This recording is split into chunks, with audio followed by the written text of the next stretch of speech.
Deep in a cave, a Marowak cuddles her baby Cubone, while they both wished each other good night. It was around the little Cubone's bedtime, but he wanted to stay awake. But Mama, He whined. Do I have to go to bed? Yes, Geo, his mother responded. Hey, Mama? Yes, Geo? Can you tell me a story, please? Sure, she relaxed with her son. This is a story about a Cubone who was very brave and adventurous, just like you, Geo. You see, he lost his mama, but he wasn't scared. He was also a big and strong fighter. Whenever people would attack him, he could protect himself. Wow. Geo said. His mother yawned as she continued. Now, this Cubone still can't find his mama, but he won't give up, no matter what, she said.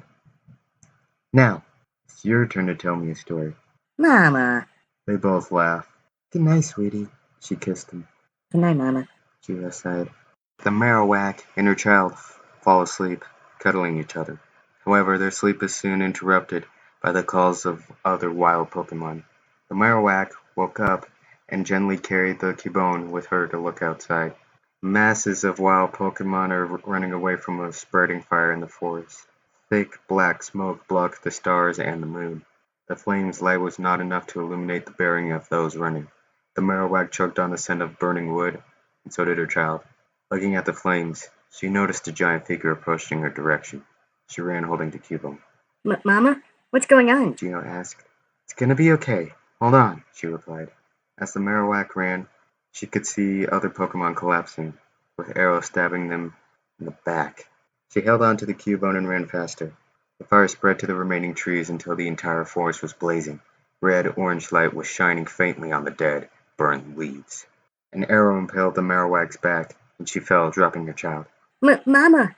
He yelled. Run, Geo, she groaned. Run! But, Mama... Just run! He watched as his mother seized to the arrow in her back. Behind her is a Charizard with its trainers wielding bows. They were getting close to him. Geo kissed his mother and said, I love you, Mommy. He ran away. Arrows were flying and were close to hitting Geo, but he managed to dodge them all. Geo kept running, not knowing where he was heading. He turned to his left and tripped into a small hole. Thankfully, it was not that small, and he could climb out easily. However, Geo stayed in the hole, waiting for the terror to end. By morning, firefighters arrived to extinguish the flames. Geo stepped outside to look for his mother. He refused to believe she'd died. He was calling for her name. Mama? No response. Mama? As the poor Cubone walked, he continued to look for his mother. The trees in the forest were all burned to an unrecognizable crisp. The leaves and branches have fallen and disintegrated into ash. There were no remaining Pokemon or wildlife as the fire burned or choked them all to death, and the archers killed them off in the process. On the ground were burnt leaves, arrows, and carcasses. Geo came across a skeleton with an arrow on its back. However, he suddenly recognized the area and the position of the body. It was his mother. Geo embraced the skull of his mother and broke down. He was on his knees hugging the remains, crying. Suddenly, rain poured down on the burnt forest. Geo did not move for a while. Finally, he got up and put the skull on his head. He carried one of the bones and wandered off, with tears running down his face. After a group of firefighters, doctors, and environmentalists came to the rescue at the wildfire, they all left. After confirming there are no signs of life left over from the fire, they were all either unaware of the helpless Cubone or they were unable to capture him. However, Geo had not left the forest at the same time. Once they left the woods at peace, a Pokemon team came over to see the damages. Geez, you really did a number on this place, Billy, said one of the members, patting his Charizard. It roared with satisfaction. Good on you, boy. There it is. That's where my arrow got her, said another member. Your arrow? It was mine, another argued. In your dreams, Kelly. Hey, Al, who do you think killed him, Baker or me? I think you both are stupid, said Al. I really gotta get you guys some better weapons. Al looked at the skeleton where Baker and Kelly had killed a Marowak. He realized that it was missing the skull and another bone. Hey, what Pokemon is this you remembered killing? Marowak, Baker and Kelly responded. It's missing a skull, Al said, looking at the carcasses. Did Billy burn her head off or something? Oh, so it was Billy who killed him, yelled Kelly. Baker slapped him. Wait a minute. It had a child, Al shouted. It's probably still alive. Come on. Al ran with his Charizard and Baker and Kelly followed suit. While Geo trudged down the decaying forest, overwhelmed by grief, he suddenly stopped and stared into space. He can suddenly see the people who were responsible for his mother's death. The vision abruptly ended as Z began running for his life. "Hey, I can see him!" yelled Al from a distance. "Quickly!" The Keybone ran faster, outrunning the trainers and their Charizard. He ran past the cave where he and his mother lived, and jumped over the remaining dead, charred bodies of Pokemon. He finally stopped once he came across a ledge. The bridge to the other side is completely out. He looked at the bottom of the cliffside and saw a stream created by a waterfall nearby. Geo tried to turn back, but the evil Pokemon team stopped him. "There you are," Al said. "Don't worry, we're not gonna hurt you. We're gonna make you a good fighter." "Yeah, we'll train you good," Kelly said. "And if not, we'll let you see your mommy." Geo took a few steps backwards and realized how close he was to the ledge. He turned around and prepared to jump. "Hey, wait!" Al shouted. Geo turned back around. "You got so much to live for. That is, you want to come with us and beat this Charizard in a fight. And when you evolve, we'll try to see if you still have what it takes. Sounds like a deal, little fella?" "I'm staying with my mama," yelled Geo before jumping. "Damn it, we lost him!" yelled Al. "But Al, there's water down there. Keybone's a grass type," yelled Baker. "Yeah, we'll probably drown," said Kelly. Al looked at the water inside. He walked away with his team. Geo woke up and coughed. Thankfully, his bone had washed up in the same location. Picking it up, he walked over towards another side of the stream, seeing fewer trees. When he walked out, he could see a hill leading to a bridge, crossing above the water, leading to the sewers. He climbed up the slope, still tearing out from the loss of his mother and the fear of being kidnapped. He walked on the bridge over the sewers and kept walking. Eventually, he made his way near a small neighborhood where a Shiny Chespin is tossing a ball around the backyard. He sees the weak Keybone and walks towards him. Hey, you okay? He asked. The Keybone and shivered and held onto the bone tightly. Where's your mom and dad? Geo then began to bawl. Embracing the bone he held, the Shiny Chespin gasped and then tried to calm him down. Uh-oh, I'm sorry. Calm down, kid. Jack, honey? Said his mother. What's that noise? I found this guy crawling all alone. He's wet, injured, and he smells really bad. Jack, sorry. Come in, little guy, said the shiny Quilladin as she took Geo into her home. Hey, Dad, yelled Jack. We found somebody. Can we keep him for a while?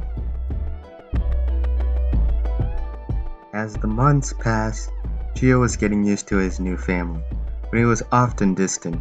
He stayed in their attic almost the whole day. He would only come out to eat or bathe. He barely communicated to Jack and his parents. One day, Jack's father gave an announcement to him and his mother. Jack decided to bring Geo. So family, I read the newspaper, and there's a civil war starting between the fire and water type Pokemon, said Jack's father. My trainer has decided to join the war. But honey, the war is between two types, said Jack's mother. Whose side are you on? We're gonna be on the water team's side, the Chestnaught continued.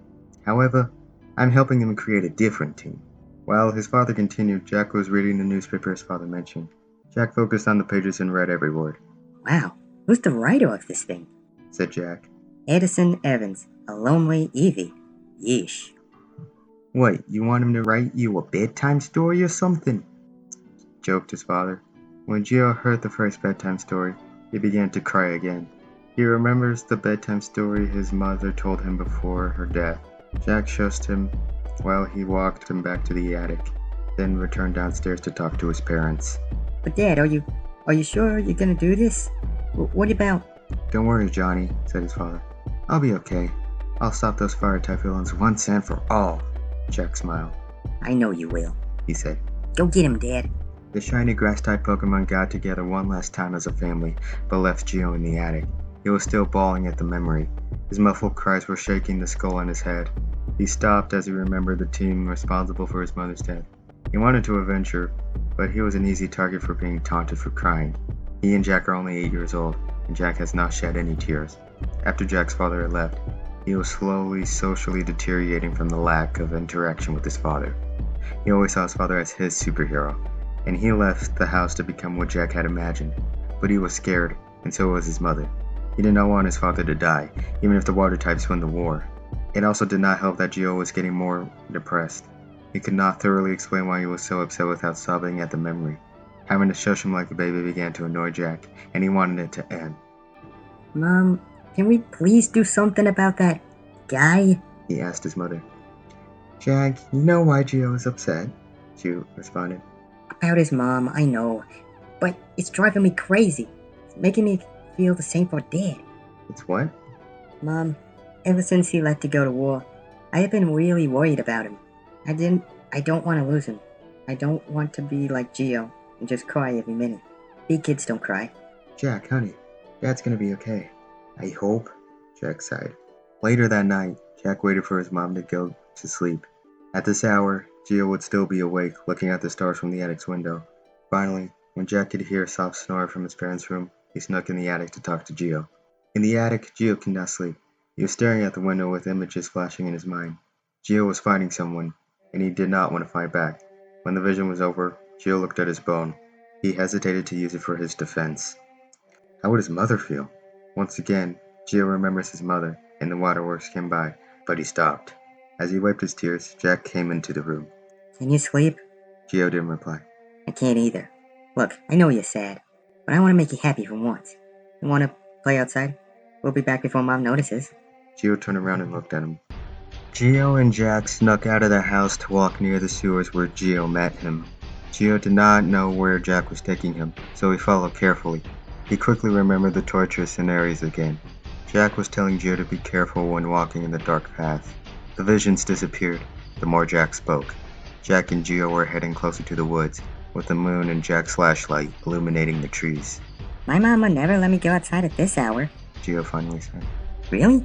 Jack asked. Why? She said it's dangerous. Dangerous? Well, if she hadn't told you, would you believe it'd be dangerous to go out after dark? Now that you mention it, maybe she was wrong. So, Gio, recognize this place? For Gio, it was too dark to tell. Suddenly, the path was familiar to him. He climbed out of this forest after jumping, escaping from the evil team. He froze and whimpered at the memory, tears streaming down his face. Stop crying! Jack shouted, slapping his head. Ow! Gio shouted. Jack threw punches and kicks at the helpless Gibbon, but Gio picked up the bone he always carried and hit Jack. The Shiny Chespin fell on his knees and suffered more hits on his head. After a series of blows, Jack's thorns on his head sharpened, and he ran towards Gio. Gio dropped his bone and held onto the cut. Jack grabbed his flashlight and pushed Gio's helmet off and slammed the flashlight on his head. Gio collapsed while Jack stared at his motionless body. Jack hit Gio again to make sure he stayed unconscious. Jack started panting heavily and picked up Gio's body. He carried it deep into the woods, where he found an old bow supporting a decayed corpse. He put Gio's body there and pushed it away. That ought to keep you out, crybaby. Jack thought. Jack knew he would be in trouble if Gio would be found dead. However, at this point, Jack did not care. He wanted to see his father come home. He walked back home hoping to think of a credible lie for his mother to hear. While Gio was in the boat, he was murmuring in his sleep. He felt like he was in a new location. Though he was sleeping in an old crafted camping canoe, he could see himself surrounded by clouds. Then Gio could see a familiar figure in the distance. Mama, it's you! He shouted. I missed you, Mama. There, she said. What's wrong, baby? Mama, I hurt somebody. Why did you hurt him? He was hurting me because I was crying about you. He could feel the comfort of his mother's embrace. He was crying, but only one tear came from his body. I'm sorry, Mama. It's okay, sweetie. Don't be ashamed to cry, he finally said. I'm proud of you, Gio. You are? But I hurt someone. Who was hurting you. That means you are brave. Don't let anyone take advantage of you or try to hurt you. You must always fight back. Always? Always. The Gibbon smiled. Thank you, Mama. Jack's father's trainer knew that Chestnaught had a family.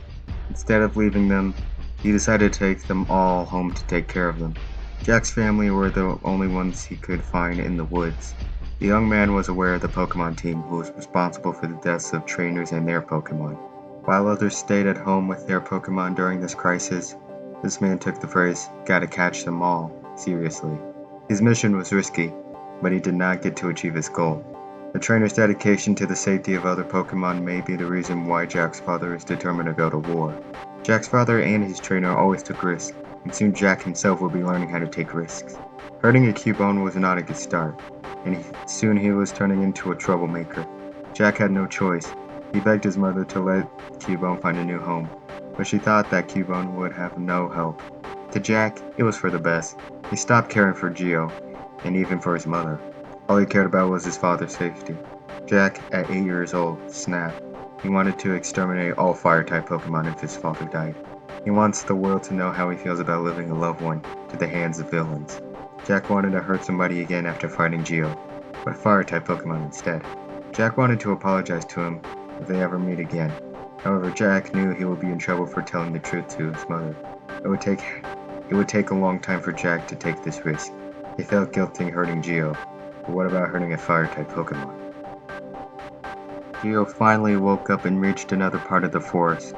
Startled by the skeleton on the other side, he jumped out.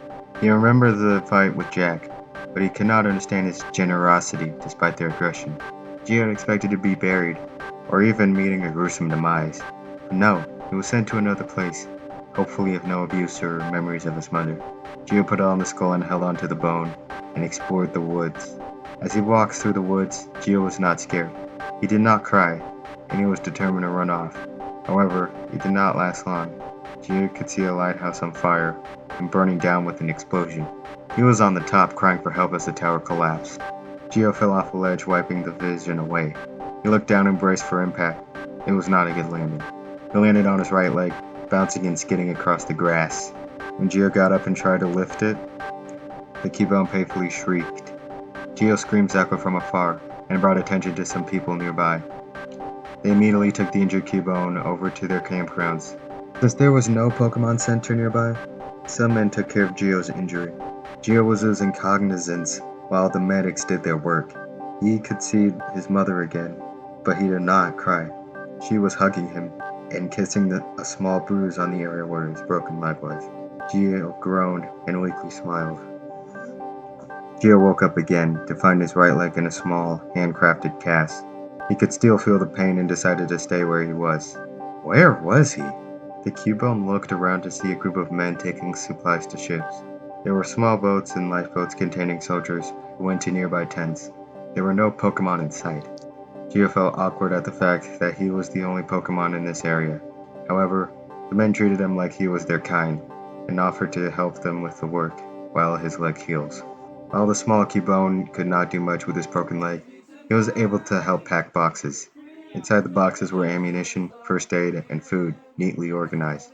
Geo then paid attention to the lighthouse. He remembered seeing one from his visions, but on fire. Geo tried not to feel scared about the situation.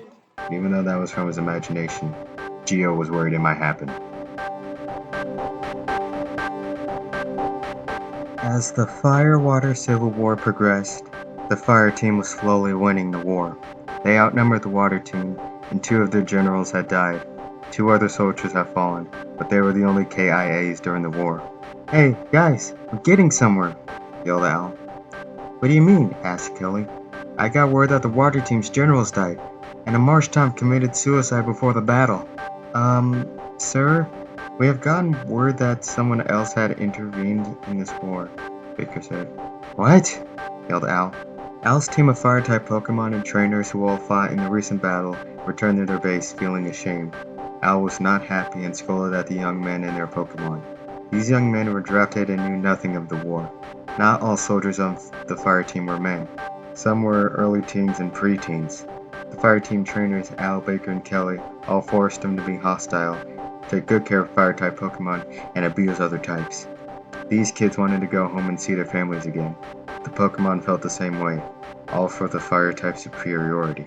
The double agents on Al's team discovered that the water team did not surrender the war, but left somewhere else to recover, picked up by the grass types. They could not track down their base, nor their trench. The water team's hideout contained everything that the fire team's base lacked: proper shelter, medics, substitute generals, and determined soldiers of age. Something that most soldiers on Al's team needed more than anything. Frustrated by the defeat, Al stopped worrying about the water team and challenged the battles against the grass team. It seemed to surrender was the only option. Al, sir? Asked Baker.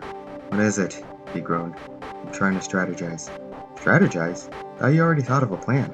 I did, but that grass type's general is screwing with me. I contacted a grass type. I expected a group of grass type Pokemon. All I get are rock and dragon types, and thousands of more men than my team. Our team. Whatever, I need to concentrate. Baker had never seen Al this desperate to win a war. He was hoping that even when her team would be defeated, the fire type remained on Earth. Al, sir, we do have good news at least, she slowly said. We found where the grass team gets their supplies. So?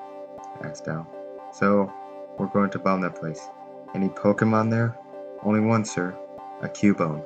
Did you say Cubone? Yes, sir. Bomb the place, but carefully. I want that Cubone, dead or alive. The men ran out of supplies to pack, and they all had to leave the area to find more. As of now, Gio had nothing left to do. When he asked for a new task, the men offered the Cubone to come with them or stay in the lighthouse. Gio did not want to come across the evil team in the forest or break another leg, and he did not want to stay in the tower after his vision. Gio decided to stay in the lighthouse alone. As he stayed on the shore, he looked at the ocean. Gio never learned how to swim, and he did not want to give it a chance. Gio was still nervous about being in the lighthouse alone, without his friends, but he did want to know what it was like to explore the sea. Unaware of how long it will take for them to come back, Gio wrote a message on the side of the lighthouse with dirt from the ground. Gone to sea, Gio. All Gio had to do was wait for a boat. Hours had passed, and Gio was getting hungry. He killed the fish swimming by the land and started a fire nearby. Once the Cubone took a bite out of the cooked fish, he gagged, but it was the only thing Gio could find to eat. He ate the fish whole and tried to keep it down. To help stop the gagging reflexes, Gio drank the water from the ocean. The poor Cubone rested on the ground, hoping that the fish or the water did not poison him. Gio fell asleep, hallucinating from the water's taste.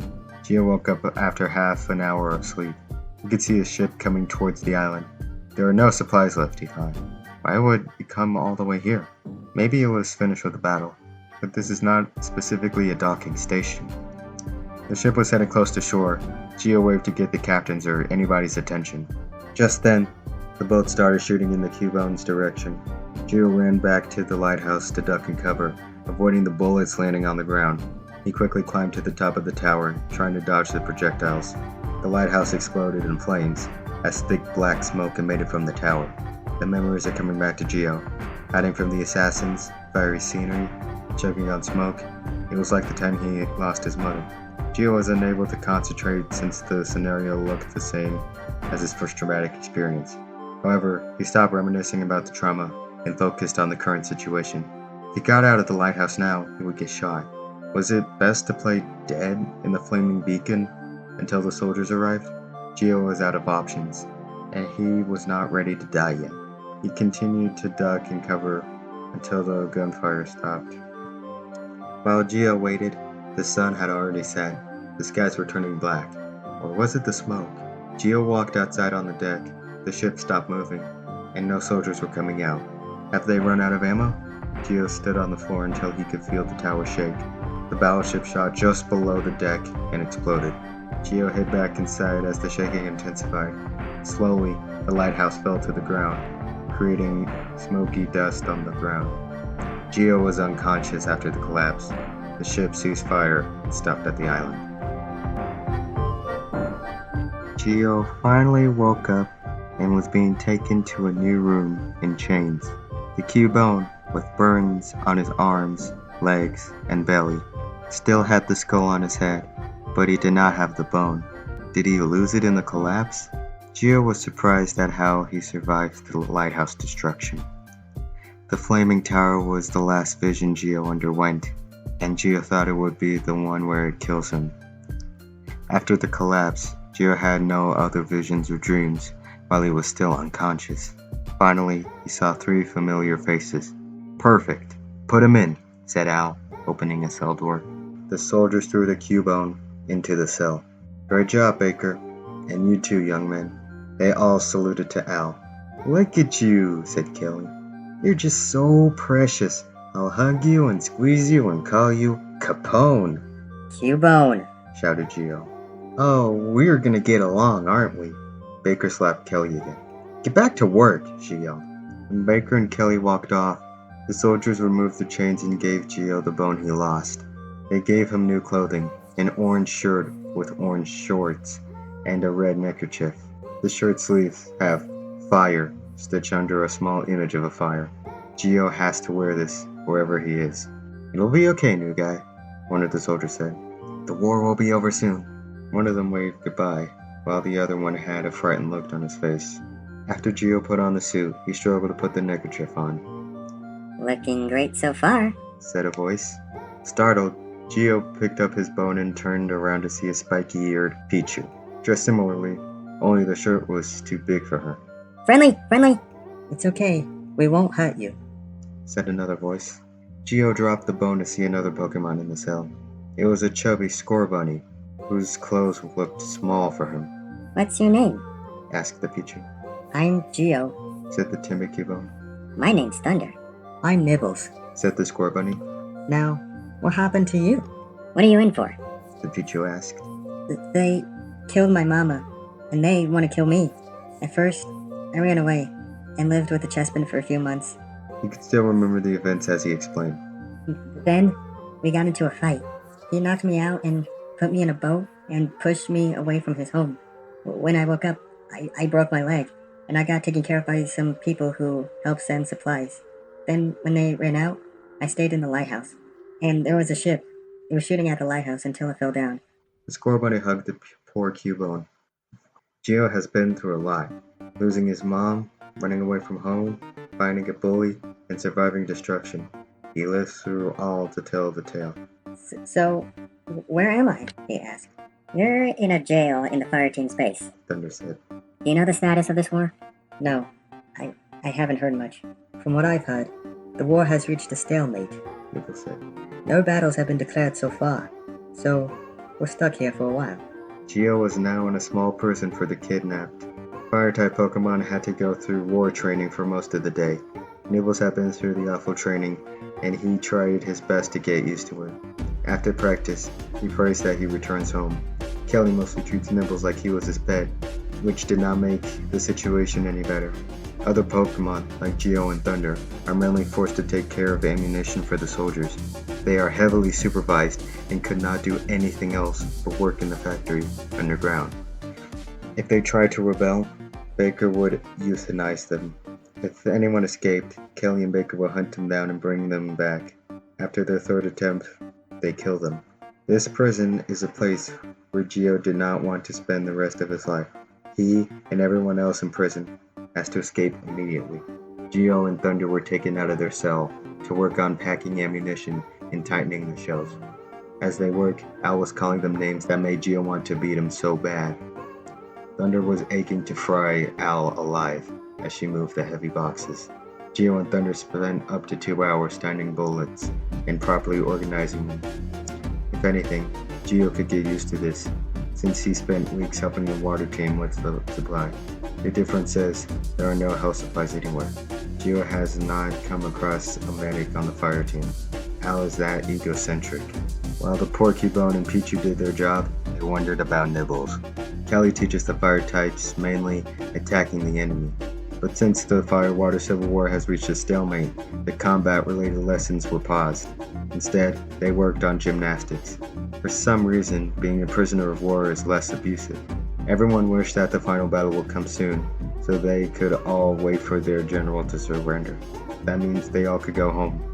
But how will they live this war down, knowing that Al gave them a bad image? A few days passed, and Geo has gotten used to the harsh workplace. He has not cried due to stress overall, but he rarely eats. Of course, it would have been useful if Al starved the prisoners. Geo has not had any other vision either. He felt like he had no purpose in life while he worked. While working in the underground factory, Geo pondered over to a doorway guarded by Al. Nearby was a large vent. He waited for the right moment to walk near the vent. Orphan, alien, we're done here. Let's go, shouted Al. Yes, sir. Thunder and Geo shouted. Geo quickly ran towards the other side of the room and loosened the bolts holding the vent together. Orphan, let's go, yelled Al. Coming, sir. Just what were you doing, maggot? Asked Al. Geo crossed his legs and put his claws near his crotch. He hopped around desperately. Bathrooms for humans only, Al said. I can't have you pissing on the ground. Kelly and Baker came downstairs to take Geo and Thunder back to their cell, but Al stopped them. You two, take this mama's boy outside to do his business. That is an order. Yes, sir, they both said. When Kelly and Baker made it outside, they took Geo to another part of the grassy field. So, little fella, number 1 and number 2, asked Kelly. Geo responded with one finger. Kelly, what the absolute hell is the matter with you? Asked Baker with disgust. What? I'm just being nice to... Baker slapped him again. Do you see General Al acting nice to these guys? No. Geo had not done his business since the lighthouse attack. He was uncomfortable about one of his supervisors watching him while he does his thing. Geo pulled down his pants and urinated in the grass. He sighed with relief. Feeling better, Capone? Asked Kelly. Shut up, Kelly, groaned Baker. Oh my god, Baker! He really needed to pee, look at this! I am not watching that thing take a piss! While Geo peed, Kelly was still looking. Geo was getting annoyed at Kelly's remarks about his bladder. Yeah, look at that, Kelly said. As Kelly watched the Cubone do his business, he chuckled creepily. Geo hoped that it was the last amount of urine left. He did not want to know what Kelly was thinking. Is this what Kelly studies about Pokemon? Enos, is he a doctor? You. He whined. It's okay, it'll be over soon, Kelly replied. I can't do this, Baker said, covering her ears. When Geo finished peeing, he sighed. Kelly chuckled again and started patting him. Feeling better, Capone? Asked Kelly. Geo could not handle being touched by a creep like Kelly. He grabbed his arm and dislocated it. Kelly screamed in pain and cried for help, finally getting Baker's attention. Kelly, what are you screaming about? She yelled. That thing just snapped my forearm out of place, that's what, Kelly screamed. Serves you right. I think you should step away from wildlife from now on. Come on, let's get this thing back to its cell. Geo knew he would be in trouble for dislocating Kelly's arm, but it was worth it. Baker excused Geo for this, since it was Kelly's fault for harassing him. On their way back to their cell, Baker snapped Kelly's arm back into place. Boy, did he have a story to tell Thunder and... This place isn't rough as I thought, Geo said, but I got flirted with by a grown man while I peed. If he's gonna keep doing that, I don't want to make the best of it. Well, Geo, you're not the only one, Nibble said. Kelly has done the same thing to me. That's not all he does to me. Al orders every Pokemon to shower, and I am a fire type, but I still have to go due to the immense training. He says he supervises me in the shower so I won't die from the water, but the way he bathes me says otherwise. He thinks I'm a girl, too. Kelly thinks I'm a boy, Thunder replied. He treats me as harsh as other men on the fire team. Honestly, I'm used to it. He was helping me put on the suit when I first came here, and I shocked him when he tried to touch me. But the one I hate the most is Al. He has no respect for anyone. Well, guys, don't worry, because I have an idea. Geo said. We're gonna break out, once they declare another battle. But how? Asked Nibbles. Geo pointed to air vents beside them. Nibbles Oliver is a young, plump score bunny who had a big dream, to be a soccer player. Almost every day, he would play soccer, despite his weight. He wanted to lose the chubbiness, but his mother says he is cute the way he is. One day, his parents offered to take him to a soccer club, to which Nibbles accepted. He wanted to play soccer more than anything, and meet new friends. Unfortunately, Nibbles, his parents, and their trainers were unaware of the Firewater Civil War and the discriminatory practices it unfolded. Because the enemy was a self-centered, totalitarian fire-type trainer, nobody in town could trust the fire-type Pokemon anymore. The man who offered to take Nibbles to the soccer club was Kelly. Al once drafted Nibbles' parents' trainer, but rejected him as his own. He even lied to Al, saying that the Pokemon he had was Nibbles. All he had was a male Cinderace and a female Raboot. They were blind that someone had kidnapped their child. Nibbles sadly learned that he would be in a prison camp, but was informed innocently. Kelly was the only kind trainer to him, and he treated him like he was a pet. However, he seemed to love Nibbles too much, because Nibbles' suit did not fit him well. Kelly thought he was a female score bunny. Kelly took his administration job too seriously and practically stalked poor Nibbles. In the morning, he would give him breakfast and force him to keep eating until he could see his belly poking out. Overfeeding Nibbles was a poor decision since Kelly had to train the score bunny with the remaining fire-type Pokemon. The results from exercising did not cut down any of his weight during the months he had been in the prison camp. He was noticeably gaining more weight, especially around his rear end. Whenever Nibbles needed to use the bathroom, Kelly followed him so that Nibbles could not escape. Kelly dared to comment on Nibbles' bathroom breaks, and the latter would not find it concerning at all. Now it was getting annoying. Kelly had sick fantasies and was aware of how old Nibbles is. He was hoping before the end of the war, his disgusting dream came true. Nibbles is unaware of what Kelly is doing to him. He plans on playing soccer with him, that is, if Kelly changes. Thunder did not fit in with other girls. She was a tomboy and got along with mostly boys. She loved dangerous things that most girls she met did not like, but Thunder did not care. She has an older brother who was always overprotective of her. He mainly took care of her than their parents, but Thunder was often disobedient. Thunder's father's trainer took them all outside to play with her until General Al lured her away. He drafted her to war and was hard on the child. She is native to a Mexican family and is very proud of her culture. She is fluent in Spanish and is still practicing English. While Thunder knows how to speak English fluently, but her parents do not. General Al is native to the southern United States and is radically patriotic. He does not understand any other language except English. He told Thunder's trainer that she would not be talking like that in his country for as long as she lived. Overwhelmed by racism, Thunder's trainer is weak to fight, and she did not want to lose her life. Al had killed Thunder's parents and was very close to killing her. Baker stopped him and decided to keep her locked away. Thunder prayed that she would see her trainer and her brother again. She had her Pokeball in the cell, but was not allowed to interact with it, not even saying hello to her brother. Thunder, just like her trainer, was strapped with prejudice. She smuggled a Spanish book from the library, and Al caught her reading it in the cell. He ripped the pages out of the book and threw its covers at Thunder with force. She could still feel the impact on her face. It seemed Al loved two things: Americans and only fire-type Pokemon. Worst of all, she had just learned that her trainer died in battle. Thunder cries, but it did not last close to a full minute. She was hoping Al would learn a lesson after the war. You doing alright, Gio? Thunder asked him. He didn't reply. Me neither. I miss home. Said the tearful Nibbles. I may have been picked on a lot. It wasn't as bad as this. Thunder walked to Gio. Gio, you haven't said a word since yesterday. Is everything okay? Gio's eye pupils moved. He suddenly sees Al's dead body, the base on fire, and Nibbles, Thunder, and him confronting Kelly and Baker. Whoa. Gio? What's wrong? Thunder could see his eyes widen. It's happening. He said, The visions. What visions?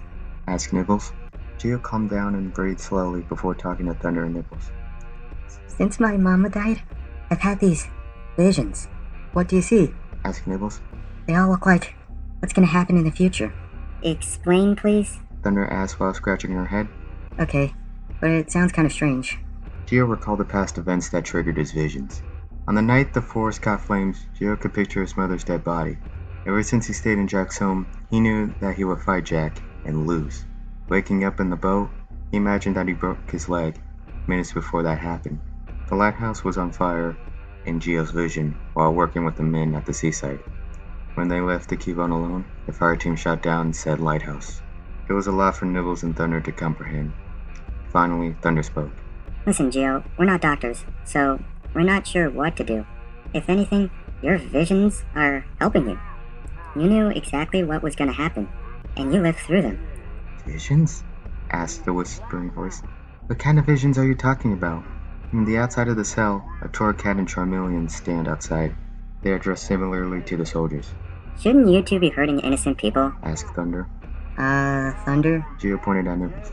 Oh, my apologies. Don't worry about it, said the Charmeleon. You guys mind if I cut in? Have you had visions too? Nibbles asked the Charmeleon. No, but I have a friend who is a medic, and one of the other soldiers might go through something similar. Wait a minute. There aren't any medics on this team. Thunder said. Wait, you guys are Shh. Yes, we are, the Charmeleon continued. I think those visions are seizures, the Torcat said. I could be wrong, though. No, that's what I was thinking, too, replied the Charmeleon.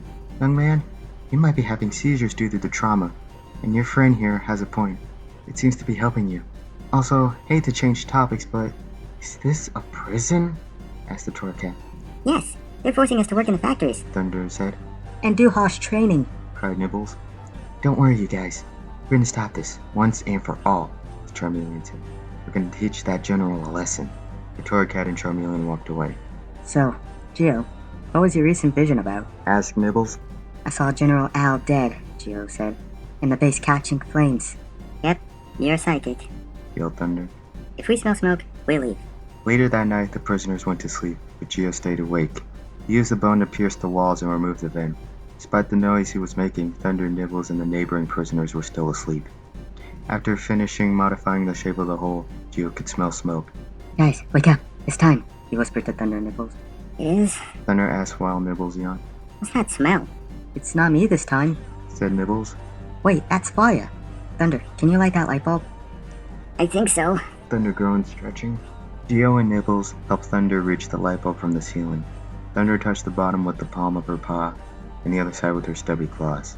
The creature was unsure if the amount of voltage she had was enough to light it, let alone cause a short circuit. She managed to turn it on and make it shine brighter than its usual intensity, but they had to hurry or the filament would burn out. The trio, crammed in the tight space of the air vent, crawled through their way with a small light source. Geo led the way, while Nibbles stayed behind. However, due to his fat rear, he crawled slowly. They crept past 4 rooms to the left and reached a path on the bottom of the vent. How far does it go? Asked Thunder. I can't tell. Geo said, with a bone in his mouth. We're going to have to jump. Geo grabbed Thunder's stubby paw. Where's Nibbles? You guys are too fast. He grunted in the back. What do we do now? The chubby score bunny was already exhausted. He was noticeably sweating, and his prison camp uniform was soaked. Nibbles, you're going to have to hold on to Thunder, Geo said. What? Just trust me, okay? Okay. Don't mind the sweat. No biggie, Thunder said. Geo leapt down the path, leading to the basement. He pulled Thunder down too, but Nibbles was slowly sliding down with his rump cramped beneath the vent's walls. This hurts, He whined. I'm really surprised that you're not breaking the vent shafts. Thunder commented. Can you try to pull faster, though? The score bunny tried pushing himself down but failed. Nibbles broke wind and sighed. Time to wake up, guys. It's our last battle, yelled Baker. The fire-type prisoners got up, put on their uniforms, then went to the basement to pick up their weapons. They all went outside to start fighting, but the remaining Tess had to stay in the building. What about Olivia? Asked Kelly. Oliver, dumbass, Baker said, slapping him. Score bunny, get to battle. No response. Score bunny? Baker and Kelly unlocked the cell and tried turning on the lights, but they would not turn on. The light bulb was gone, but not only that, the beds were empty. The vent was damaged, and there was a giant hole. They're gone, yelled Baker. Come on, let's get them. In the vents, Geo, Thunder, and Nibbles finally made it down and looked forward. The vent in front leads to the underground factory. They waited for the last of the soldiers to get ammunition and their weapons. When the coast was clear, Geo kicked the vent down and ran out. Thunder pulled out Nibbles and shattered the light bulb. The trio ran outside. Baker and Kelly checked every room, but could not find a Cubone, a Pichu, or a score bunny. Finally, they searched the basement and found clues. A vent shaft opened and a broken light bulb. They're probably in the woods, Baker said. We'll split up. If you find them, bring them back here alive. Got it, Kelly said as they both ran outside. Geo, Thunder, and Nibbles all ran through a forest behind the base to avoid the warfare from the front. While Geo ran, he was still having visions. He saw Thunder and Nibbles wounded with arrows. Geo stopped running and saw one hit a tree. Nibbles, Thunder, hide behind that boulder, now! He yelled. What? They asked. Just trust me. They hid behind the boulder. What do you think? Geo grabbed his bone and prepared to fight against Kelly and Baker. It was a small Cubone, and they were large humans, armed with bows and arrows. Geo kept dodging every projectile, but then he was hit in the left arm. Gotcha, Kelly said, walking towards him. Calm down. I'll take you home, Capone. You, me, and Olivia are gonna have so much fun. Kelly stretched his bow again, preparing to kill Geo, but Baker shot an arrow through his head. Kelly collapsed from the lethal headshot. I said bring them back to the prison, alive, she said. Now you. Drop the bone, now. Geo dropped the bone, but as soon as he did, Nibbles kicked a rock, hitting Baker's face. Geo quickly picked up Kelly's bow and arrow and fired at Baker's abdomen. I'll kill you, she groaned, pulling out a pistol. Before she could pull the trigger, Thunder turned Baker's wrist toward her leg and pulled the trigger, while shocking her in the process. Baker grunted in pain and dropped the weapon, shaking from the electricity. Trio looked as Baker fell to the ground, panting from her injuries. Geo walked towards her face. "You don't know what you've gotten yourselves into," she growled. "You're not gonna kill off the fire-type species. If General Al can't kill you, then the fire-types are all gonna find you and burn you alive. You'll end up just like your mother, Cubone." While Baker spoke, Geo had another vision. He could see Baker dead, the base exploding from a plane crash, and Al disintegrated. Geo did not see himself getting killed in any imagination, but he could picture his friends dying in some. "So, what's your plan, little guy?" asked Baker. Thunder stabbed Baker's back with the remaining arrow. Geo walked back to the fire team's base, which the water team doused with their water-type Pokemon. They saw the team together, trying to find any survivors. When walking near the building, Geo, Nibbles, and Thunder raised their hands. A Torcat ran to them. "You three! Remember me?" he asked. "Oh, it's you again," said Thunder. "Where's the Charmeleon?" "We lost him," "Oh no," said Nibbles. "I know." Nibbles started to cry while Thunder hugged him. There. He'll be okay," she said to him. "Come on, I'll take you back to our base," said the Torcat. The water team rescued all prisoners from the fire team's base, and they were all either relaxing in the trench or searching for relatives and trainers. While some were reunited, others were heartbroken to learn that their guardians or friends died in the war. Soldiers who lost their Pokemon adopted the young ones, missing parents or a trainer. First of all, a minority of the fire team's soldiers were children forced to fight or work in the underground factory. With the war finished, the children lost, not knowing where their family went, were sent to an orphanage, psychologically damaged from Al's horrid legacy. Thunder found her older brother, and they finally reunited. It would be hard for them to move on without their parents, but they had to keep going. If there was anything the Civil War taught Thunder, is to be brave, even if she was not a soldier. Nibbles' parents thankfully hid during the war, but they never heard back from their son. Finally, the poor Scorbunny gets to go home. Geo went through another vision. This time it was the Charizard that Baker, Kelly, and Al had. The Pokemon from the water team killed him near the trench. Geo did not go outside to see if it happened. When he thought about Nibbles and Thunder, he had another image, where they were all happy to be with their family. As for Geo himself, he had nowhere to go. The poor Cubone thought about his mother again, and tried not to cry, but it was too much. Geo's tears got the attention of a Miltank, who hugged him. The Cubone stopped crying, feeling better from the affection. "It's okay, baby," she said. "I'll take care of you." When the helicopters came to pick the team up, the Miltank still hugged the Cubone. After arriving at the base, she gave Geo some milk. He drank it all and told her everything. Once the story is finished, the Miltank hugs him again and offers him to live with her. Since then, Geo spent his life with the Miltank, who gave him eternal love, like his mother. Geo did not get to say goodbye to his friends he met in the prison camp. He still thought about them since he moved in with the Miltank. Geo met an Eevee who also experienced the war. He almost died in the hands of the fire team, but the water team beat them in the battle. The Eevee did not have a trainer, and his parents died in the war. He was scared of evolving into a Flareon and having to be drafted into the Civil War. Thankfully, it was all over before the Eevee could evolve. Living with a Miltank felt like having a whole family again. After the war, Pokemon were free to enter society, like humans. The Miltank took the role of a school nurse and allowed Geo to go to school. The Eevee, however, stayed. Geo is a playful child at school, but he made little friends. He sits alone during lunch and plays by himself during recess. He met Jack again, but they ignored each other. Geo still thinks about his mother, Nibbles, and Thunder. He was not ashamed to cry, though he gets bullied for that. Unbeknownst to everyone, except for Jack, Geo was a quick fighter, but he would only fight if he had to. Regardless of all the bad experiences he had after his mother died, Geo knew he was home.